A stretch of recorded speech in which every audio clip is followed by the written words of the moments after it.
Yeah, so today is a lecture that we, call it what you want, but think it as a session, you can call it, or, just a time where we, can talk about, um, you know, uh, literature, not uh, just about, philosophy, but, some, classic literature um, in this half hour or 1 hour.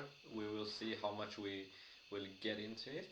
Um, but in this case, it's gonna be some works from uh, Greek tragedy called Euripides.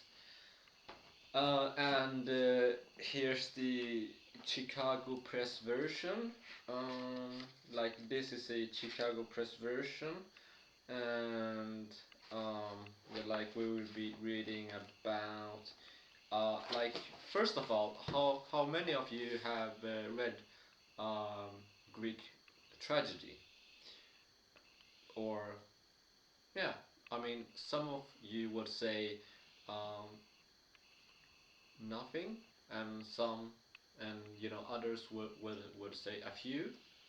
Um, but when it comes to Greek tragedy, there are you can call um, four like three or four, and those are Aeschylus, uh, and Euripides and Sophocles. Um, these are the like three main that you can call. And first of all, what makes Greek tragedy, um, you know, an effort to read? I think.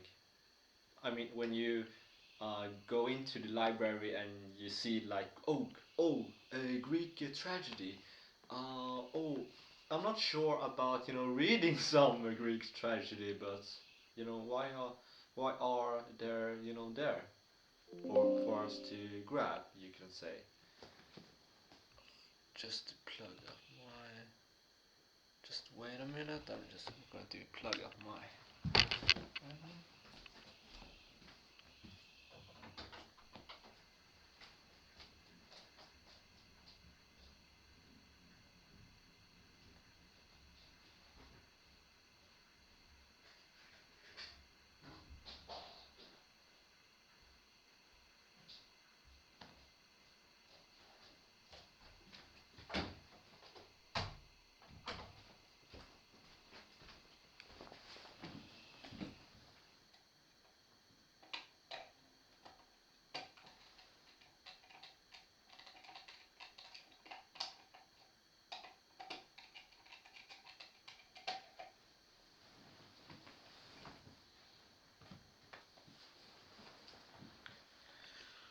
See. Yeah, so sorry about that. You can jump ahead to 3:45. Uh, so like we were talking about, finding like Greek tragedy, for example, in a library. Like what can you get out of it? Why are these there for us to pick it up or to read and maybe come back again, or to um, refer to it in a situation or another, or perhaps some would use it in a purpose when they are trying to express an idea in our society. um, like what do you think? Hmm? Some would say that they express ideas that that that has anything to do with equality uh, between gender and who's having right in all this, and who suffers, and and is there any cost in doing a thing in one way or in another, and do people see a course of a course of action as different from another person, let's say? They probably do, right? um so before we get into the play, which is, by the way, uh, called Iphigenia in aulis, I do want to tell you about why I got into Greek tragedy, which, by the way, is just only a short uh, introduction, you can say. When I read text, I feel that they are somehow feelings that are are real, uh,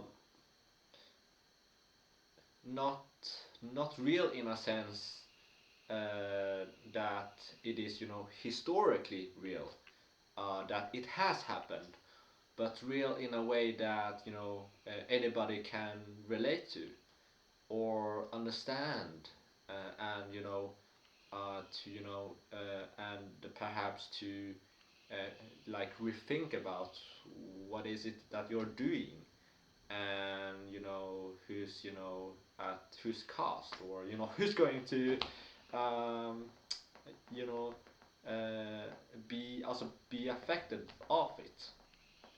um,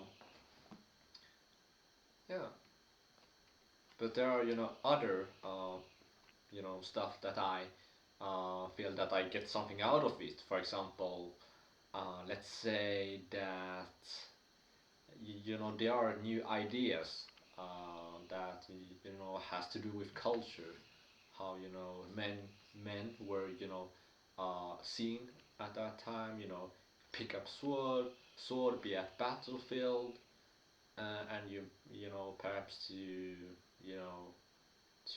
love your wife, but also to, you could say, do whatever is your role. For example, Agamemnon, he's chosen by his people as the shepherd of the Greek army when they are assembling this army to Troy, right? So, and Agamemnon feels this duty to keep this thing forward, and yeah, which is, by the way, a great starting point, which we are going to discuss in this.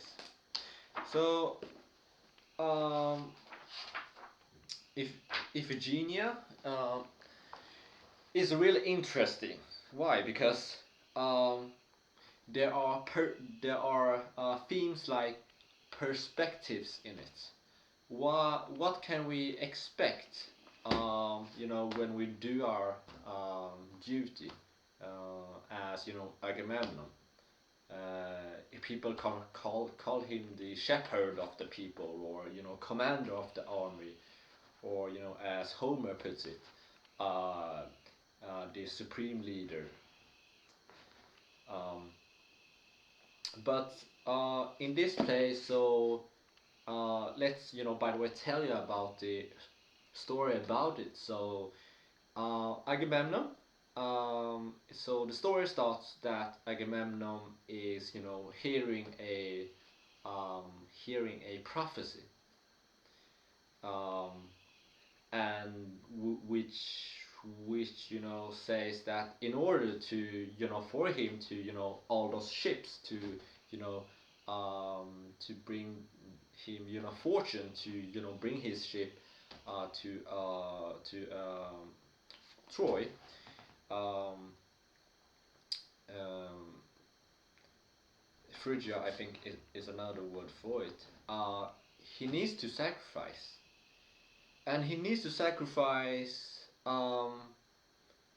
his daughter for it, which is, as we know, a difficult thing to say. Oh yes, I'm going to sacrifice my daughter. Of course, I'm going to do that. That's not thinking about it at all. No. So and Agamemnon feels that it is not an you can call a easy task. Uh, he he's having some some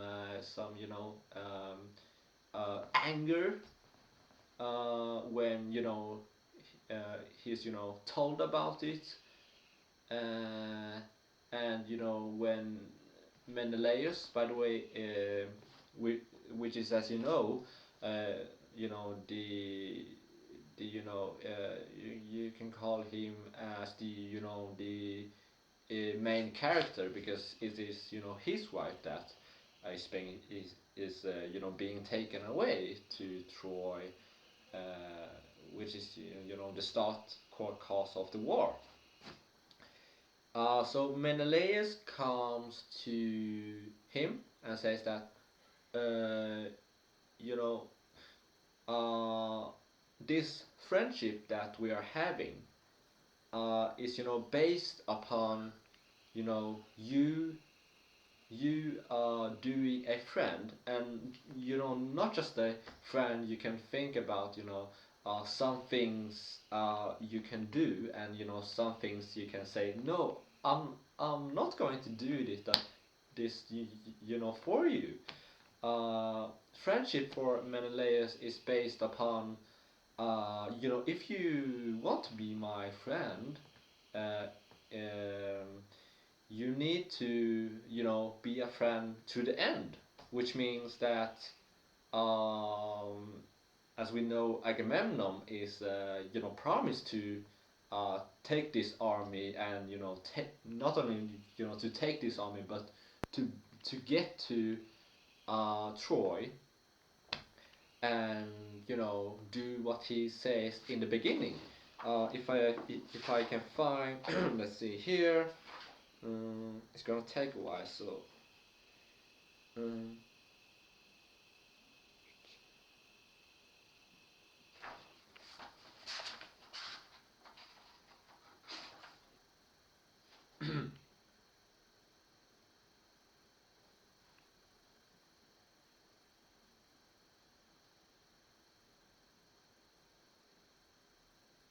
okay. So uh, here's a part where Menelaus is saying, Agamemnon, a disloyal heart is false to friends and a thing of evil. Now you I want to question, and don't, because you are angry, turn your face from the truth. I shall not drag you too hard. Have you forgotten when you were eager and anxious to lead the Greek army to Troy, wanting to appear unambitious, but in your heart eager for command? Do you remember how humble you were to all people, grasping the hand, keeping open the door of your house? Yes, open to all, granting to every man, even the lowly, the right to address and to hail you by your name. These ways tricks you try to buy in the market advancement, but when at last you won power, when you try when you turn these habits of your heart inside out, now you were no longer loving to your friends of yesterday. No, the old ones who cannot reach you, but unapproachable. You were seldom found at home. Oh, it is vile for a man, if he be noble, when he has won to the heights of power, to put on new manners for old and change his continency far more when he is in fortune, and able truly to secure most must he hold firmly to old friends. That is the good master's character. So I blame you for these things, where first I found you ignoble, and then you came to Aulis with the army, the Panhellenic host, and suddenly from being all you became nothing, confounded by the fate God given, lacking but this one thing, a favoring wind to dispatch the fleet. So the Danaans urged that you send back every ship and at aulis put an end to this toil without meaning. I remember your face then, bewildered, unhappy, fearing you will never captain your thousand ships or fill up with spears the field of Priam's Troy. Then you call me into council. What shall I do? You ask me what scheme, what strategy can I devise that will prevent the stripping off of my command and the loss of my glorious name? Um, let's see. Yeah. So from this we are knowing that Agamemnon is not only accepting this role, but he's worried that he's not going to achieve what this role is going to give him. He mentions you, with my own words, to call it fame and glory. um, and he's saying that friendship is something you don't you can't be a friend to me yesterday, but you need also to be a friend of me as well today. So that's really some uh, some things to think about for Agamemnon, because he changes his mind um, the next. He changes his mind. See if I can find it here.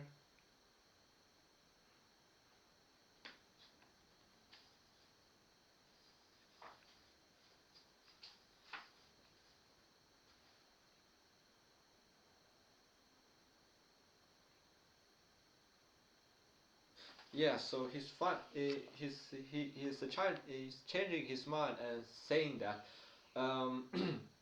See here. Um, my victim to Artemis, and how I then annulled my promises. Oh, with these words will he arouse and seize the very soul of the army, order them to kill you and me, and sacrifice the girl. If I should escape to Argos, fel- they then would follow me there, and even to the Cyclopean walls to raise them. To the earth and the land destroyed utterly. Such is the terrible circumstance in I am quite helpless. It is the gods' will. Let's see here. I'm going to give you further something to think about.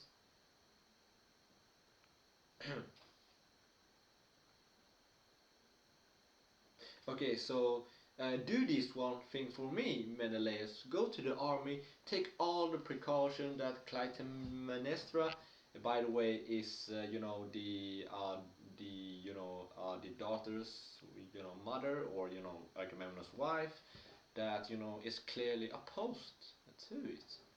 And he says that she learns nothing of this till after I've seized the child and sent her to her death. So I may do this evil which I have to do with furious tears, and you ladies who are our guests, see that you guard your lips.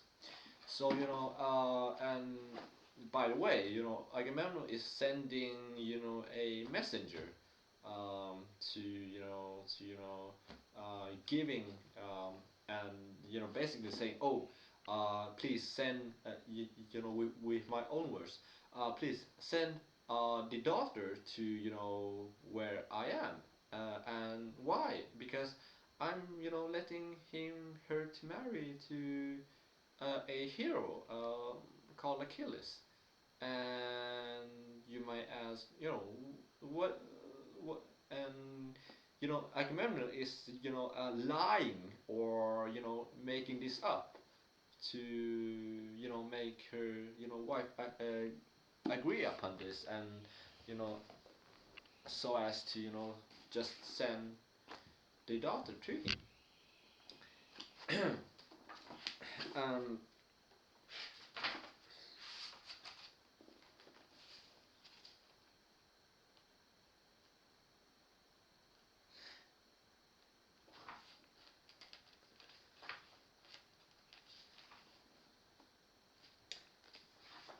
and when um, and when Iphigenia comes, she is, you know, noticing some, you might call, strange features on, father. Um, um, at first she's, very glad at seeing father. Oh, let's see here if I can find it.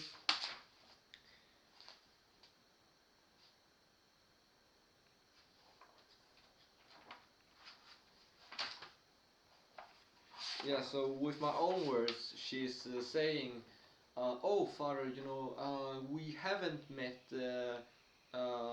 because you were far away and I were far away from you, and so we are finally meeting, and I should hug you, right?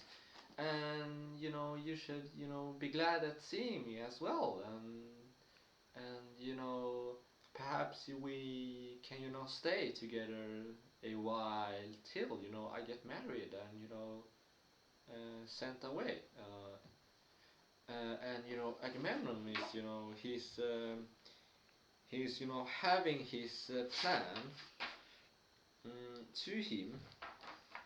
Uh, he's having his plan to him, and is you can call him a bit a bit frozen, or or he is he's unsure about what he is going to do and how he's going to going to do it. Um, which he's still lying to, or keeping keeping the truth from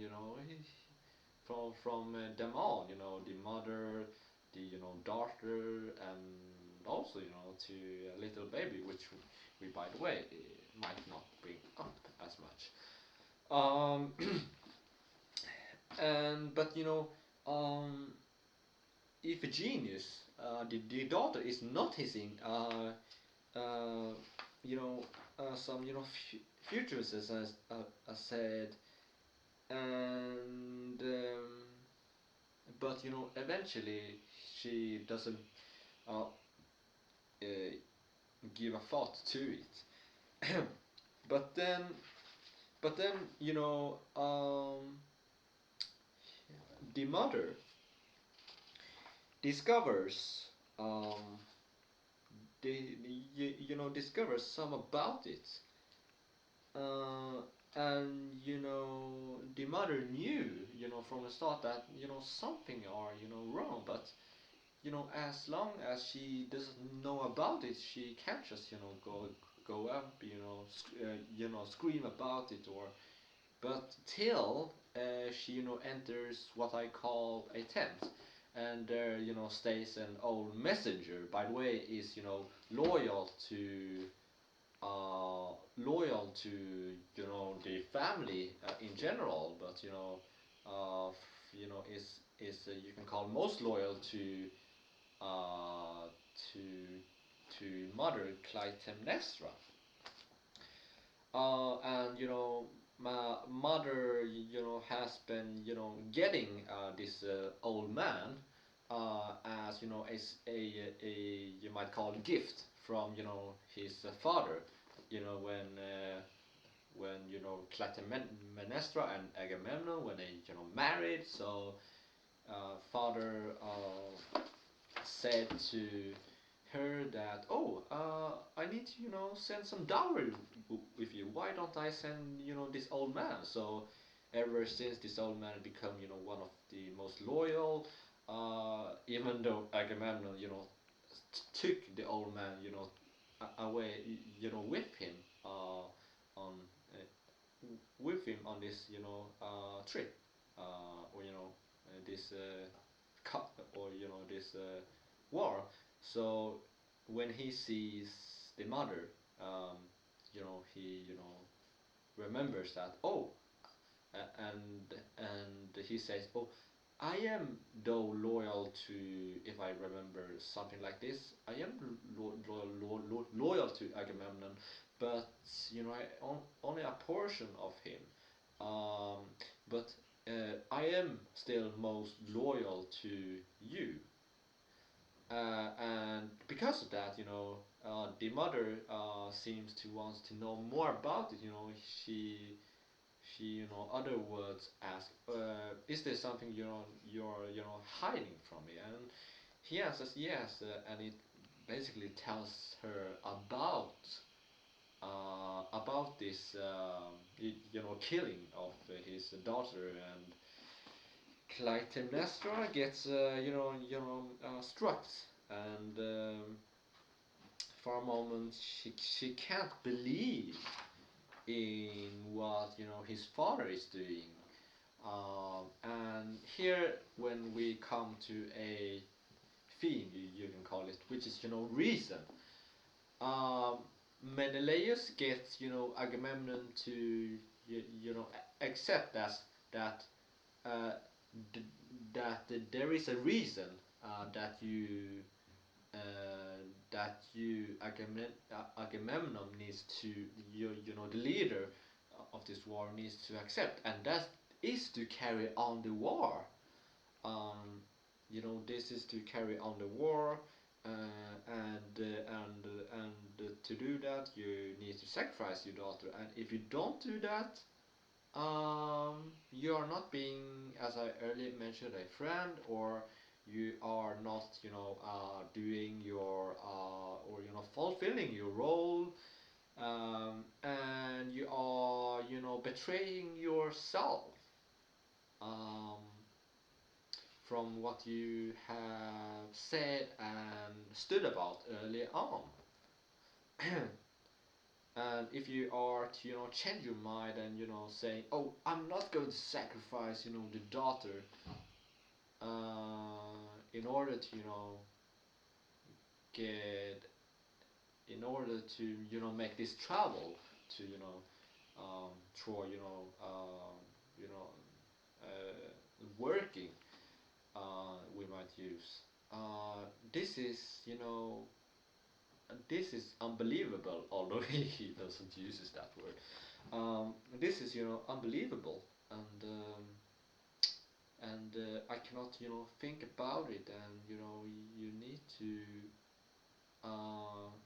pick, um, and when you're sacrificing, you are sacrificing to a god. Uh,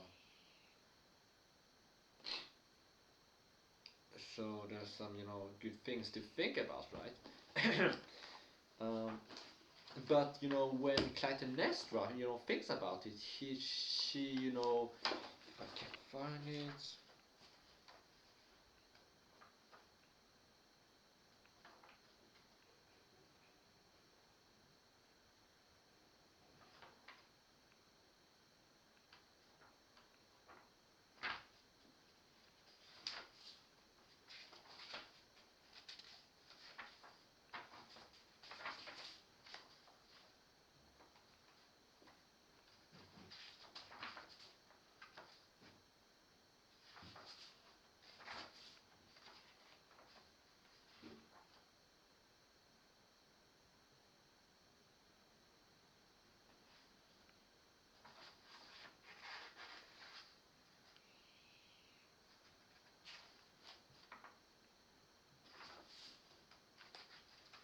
Let's see, we have here.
Yeah, so she's having uh, which we can call.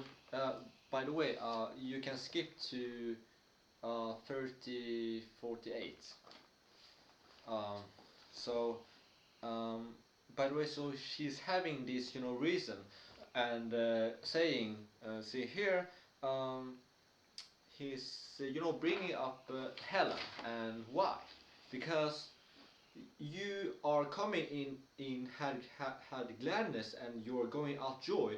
A rare spoil for a man is the winning of a good wife. Every plentiful are the worthless woman.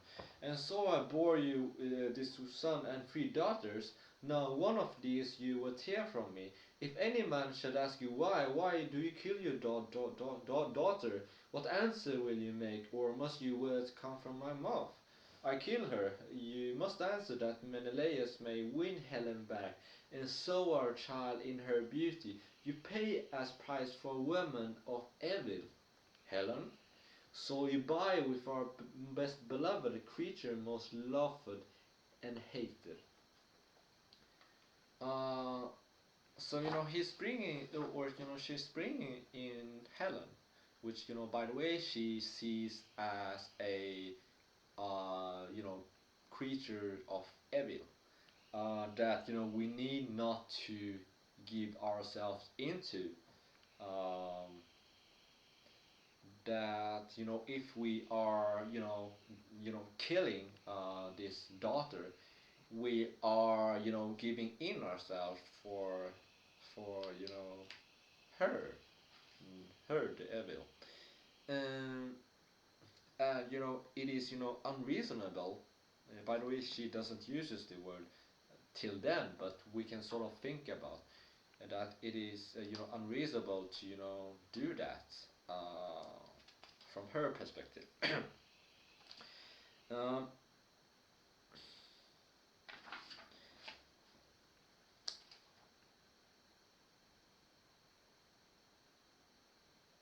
and she's saying, "Speak to me, have you ever taken account of such things in any wise? Or is your thought and need only to brandish scepters and lead armies? Well then, here is a righteous offer you should make to the army. Achaeans, you are eager to sail for Troy, then cast lots to find whose daughter must die. This would be justice, rather than slay your own child, a victim to the army, or let Menelaus, for this is his affair, kill his daughter for her mother's sake. For look, my girl is torn from me who have been faithful to my marriage. But she who has sinned against her husband's bed, she will return to prosper and bring her daughter home. And now at last answer me, if in anything I have failed to speak justly, but if my words are fair and truly spoken, be no longer mad, but wise. Repent and do not kill the girl who is your child and mine." Uh, and then she's bringing up not only that, hey, hey man, you need to think about the cause of this war, and who you are helping, and that man you are helping should be the one who's paying the price, um, by as mentioned, sending your or killing his which is which is his wife, and not hers, or his daughter. Um, and another interesting that she brings up uh, is the is the uh, you might call it the love, or the passion for your own daughter, and the word she's using is that, oh, this is my, or this is our daughter, don't you forget about it. And I'm not giving up my daughter as easily as you do. I will, use my reason to, counter your reason, and hope that I win over, of course. Let's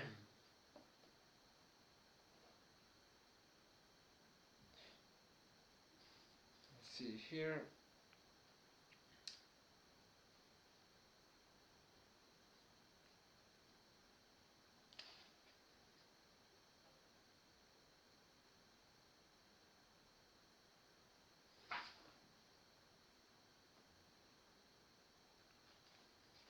And essentially, Iphigenia, the daughter, is coming in, and she says, if I had a tongue of Orpheus, which, by the way, as we know, is, someone that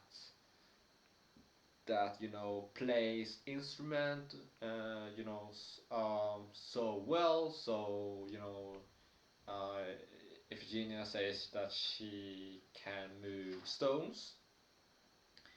He says, if I had a tongue of Orpheus, so that I could hum with song the stones to leap and follow me, or if my words could quite beguile anyone, I wished I'd use my magic now. But only with tears can I make arguments, and here I offer them. Oh, Father, my body is a suppliant's, tight clinging to your knees. Do not take away this life of mine before its dying time, nor make me go down under the earth to see the world of darkness. For it is sweet to look on the days as light. I was first to call you father, you to call me child, and of your children first sit upon your knees. We kissed each other in our love. Oh, child, you say you surely one day I shall see you happy in your husband's home, and like a flower blooming for me and in my honor. Then, as I clung to you and wove my fingers in your beard, I answered, Father, you are old and reverent. Then, with love I shall receive into my home, and so repay you for the years of trouble and your fostering care of me. I have in memory all these words of yours and mine, but you, forgetting, have willed it in your heart to kill me. And we notice that she wants to, make him father believe that, oh, we had, our moments, and in our childhood, uh, which consist on, living happily, at the moment, and be together, and do some things together, but also to for you to see that I actually marry to Achilles. Uh, and Agamemnon answers, my daughter, my wife, I know what calls to me for pity and compassion, and what does not. I love my children. Did I not, I would be mad indeed. Terrible it is to me, my wife, to dare this thing. Terrible not to dare it. Here is my compulsion absolute. Behold the armies girt about by the fleet, and with them over there the kings of Greece with all their bronzen armor at their feet.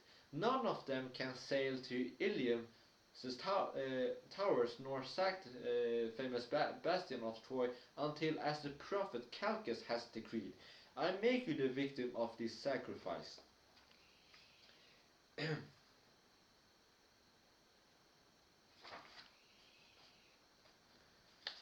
Here, O'Shila, a mighty passion seizes the Greek soldiers and madams them to sail with utmost speed to that barbarian place, that they may halt the plunder of marriage beds and rape and seizure of Greek women. The army angered will come to Argos, slaughter my daughters, murder you and me, if the divine will of the goddess I annul. It is not Menelaus making a slave of me, nor am I here at Menelaus' will. But Greece lays upon me this sacrifice of you beyond all will of mine. We are weak and of no account before this fated thing. O child, Greece turns to you, to me, and now as much as in us lies she must be free. Sure. So we're noticing that Agamemnon claims that that he himself is not you know controlled by another's person, we might call, and especially in this case Agamemnon.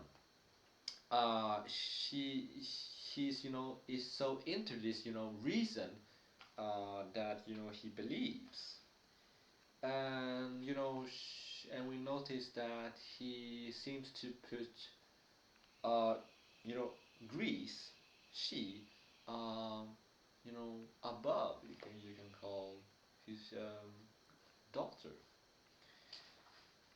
uh,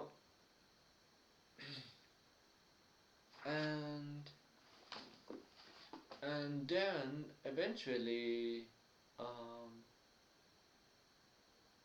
the mother disagree, and she cannot uh, see it as a solution. Um, by the way, Achilles gets in and claims his honor uh, to be uh, hurt, because Achilles believes that uh, Agamemnon can't use uh, his name to, yeah, so he cannot use Achilles name to do whatever he's wanting to do. If you are going to use Achilles name because you're giving Achilles a him a wife, then you should give him a wife. And in this case it's not for that purpose. uh, and Achilles feels that his pride is hurt, or wounded is another word, similar word. And you might call for this thing, he gets, and he stands with you, with the women, might call them, um, and begins to say to uh, her that, oh, um, let me defend you, or as I am alive, no Greek or no one will take life from this daughter of yours. Even if there are thousands of Greek, as he says, uh, I'm going to stay, and uh, Michael, you know, com- you, you know, let no one touch your daughter. And Iphigenia, the mother is, by the way, you know, uh, you know, very happy at this news. Not happy in a way that oh, happy, everything is going to be great again, but she's still some unsure. But this thing surely gives him something to believe that she can do something about it. Um, if the yeah, so the daughter is of course, also similar, um, might easily call it liking Achilles for it. Let's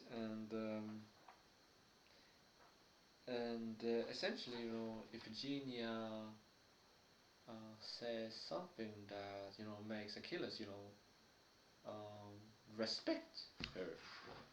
Um, I think you can jump forward 1 minute to to get to the point, or you might call it.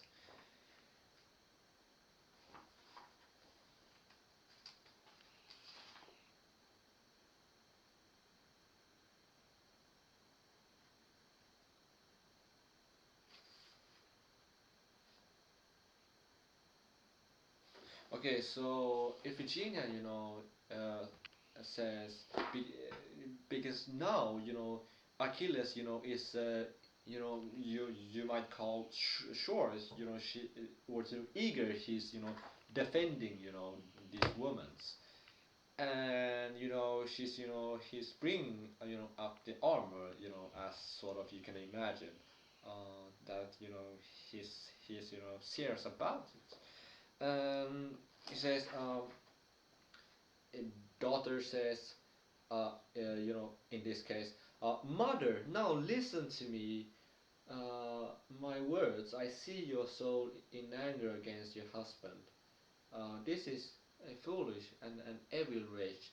Oh, I know when we stand before a helpless doom, how hard it is to bear. But hear me now, it is rightful and good that we thank and praise our friend for his eager kindness.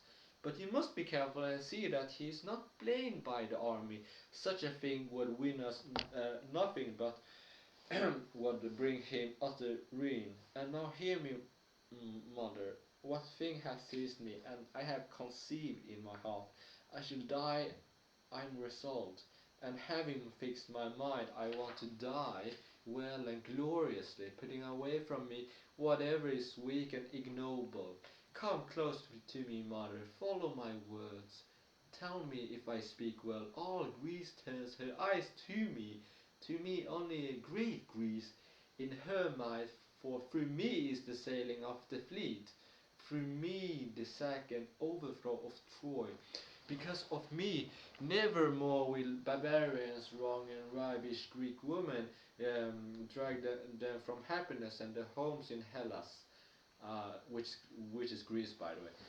The penalty will be paid fully for the shame and seizure of Helen, and all these things, all of them, my death will achieve and accomplish. I, Saviour of Greece, will win honor, and my name shall be blessed. It is wrong for me to love life too deeply, she says. I'm the possessed of my country, and you, mother, bore me for all Greece, not for yourself alone. Wrong and injury of our country suffers, and so thousands of men arm themselves, thousands more in these ships. Pick up their oars, they dare very greatly against the enemy and die for Greece. These are thousands, but I wish my own one life to save, am I to prevent all? Where is the judgment of justice here? To the soldiers who die is there a word we can answer? None. But consider further, is it right for this man to make war upon all the Greeks for one woman's sake, and surely die? Rather, in war, is it far better than many women go to their death, if this keep one man only facing the light and alive? Oh, mother, if Artemis wishes to take the life of my body, shall I, who am immortal or mortal, oppose the divine will? No, that is unthinkable. To Greece I give this body of mine. Slay it in sacrifice and conquer Troy. These things coming to pass, mother, will be a remembrance for you. They will be my children. They will be my children, my marriage through the years, my good name and my glory. It is a right thing that Greek rule barbarians, not barbarians Greek. It is right, and why they are bondsmen and slaves, and we, mother, are Greeks and are free. And you, what do you think? Iphigenius is, thinking about here, or you might call, focusing on things, and some things, she's putting up in front of her instead of others. Um, you might say,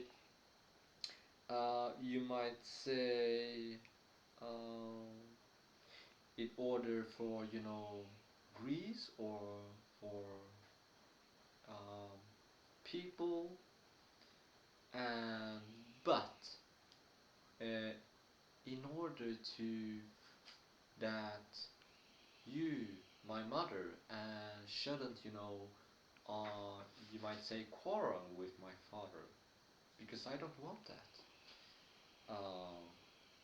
I'll say, you might say, and you might continue saying that I don't want that, because Iphigenia, thinks that this is the reason, because I don't want quarrel between father and mother, and she gives supporting reasons to that. Greece, and the thousands that thousands that are up to this war. They want to to get their hands on swords, and to just come to that place that is Troy, and for what they want. Iphigenia is saying, "Oh, take my body away." Yeah. And by the way, Achilles is saying, this is, by the way, a side note. You can, skip 3 minutes and, get to the ending if you want. Child of Agamemnon, if I had won you as my bride, if only I would have sworn God had given me happiness. I envy Greece because you are hers, not mine, and you too I envy because Greece has chosen you, not me, to die of our country with honor too. You have spoken, you gave up the fight against God's will, and chose the thing that was good and was fated. And yet the more I see of your nature, for it is noble desire for marriage overcomes my spirit. Listen to me, for I want to serve and help you. Yes, carry you home as my bride. Uh, oh, Thetis, goddess mother, witness this. It is the truth. I'm in agony to throw myself into battle with all the Greeks to save you. Consider again how terrible a thing and how evil is death. And further down he says, noble heart, how can I ever add words of mine to these of yours, since you have fixed your will to die? Your soul is noble, who will not speak this truth. And he's basically going on that Achilles is liking the way Iphigenia is seeing about it, and but also doing it.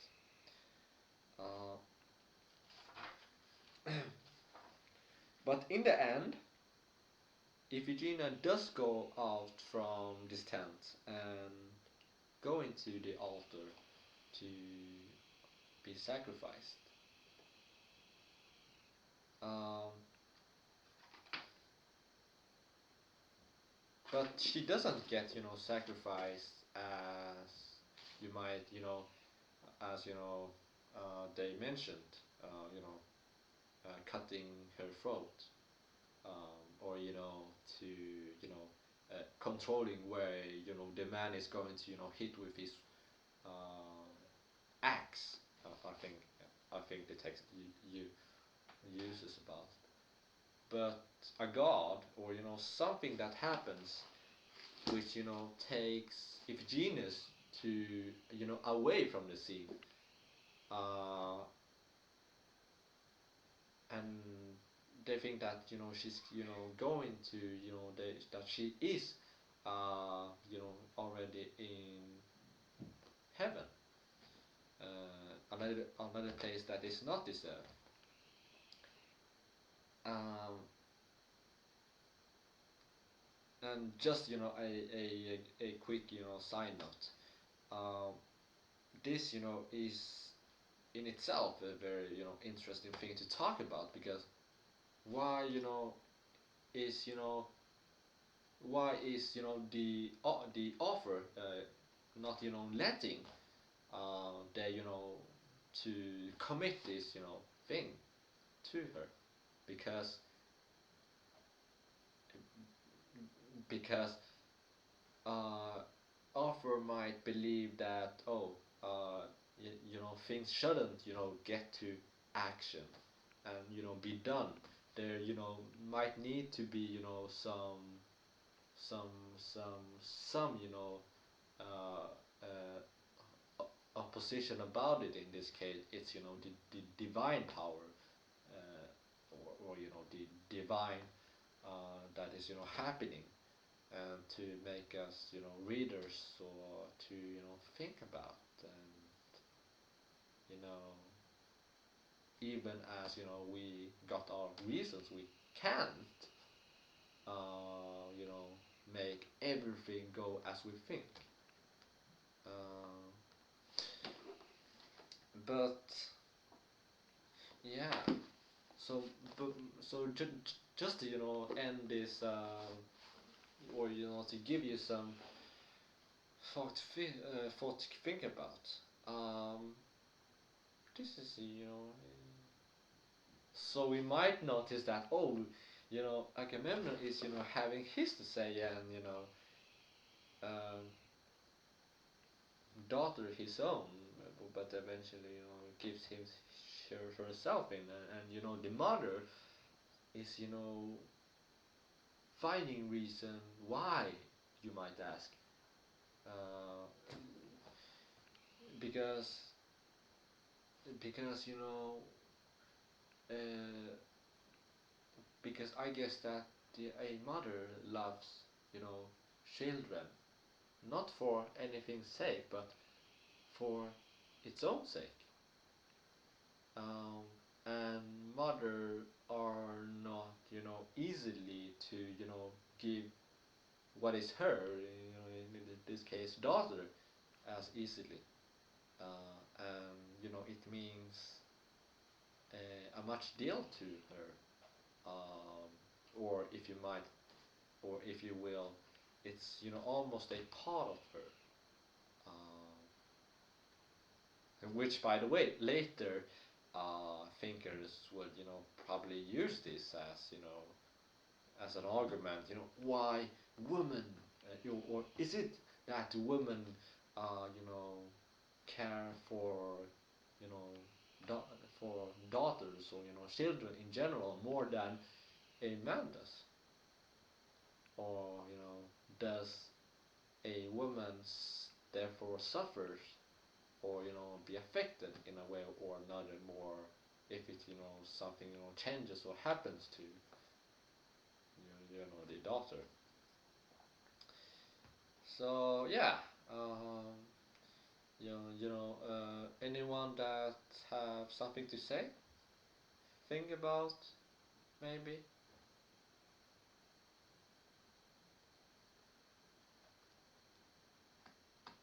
Yeah, you you might ask, um,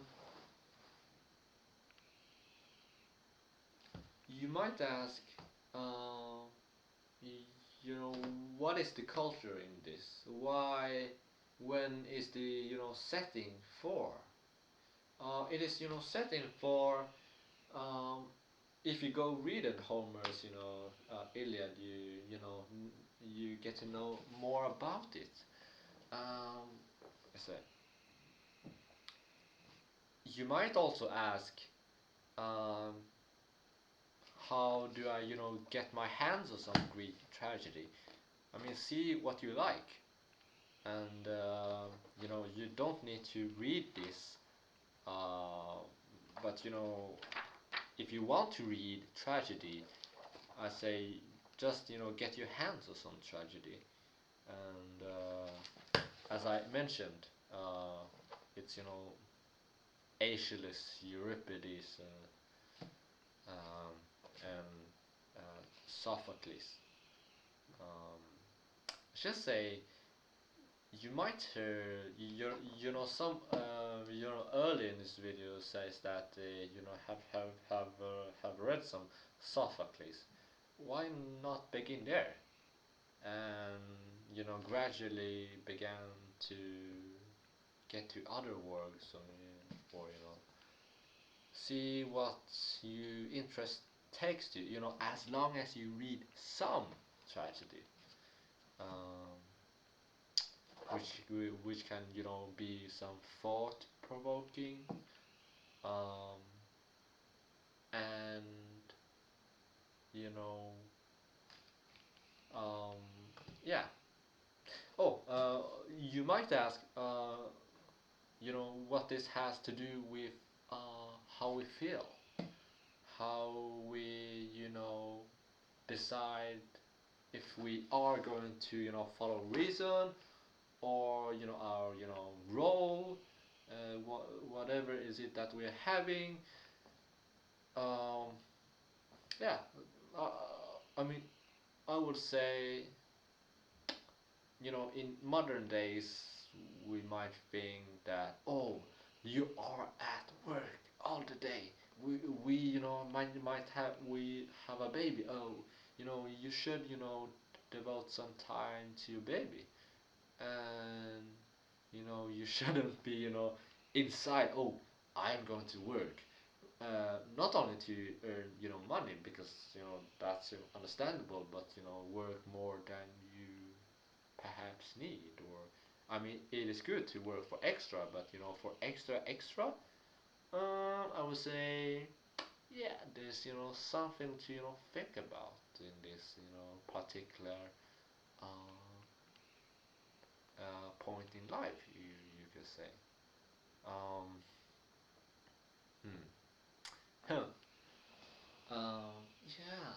So, but this is just a little sign on. But to get back to your question, is that, yeah, I mean, you know it shouldn't be, to do your role, and to do it, blind, you might call it. There is some other things, um, along with it, that you can ponder about, or think about, and choose what might be important to you, and some things you might not need to do, uh, on your duty, with your role.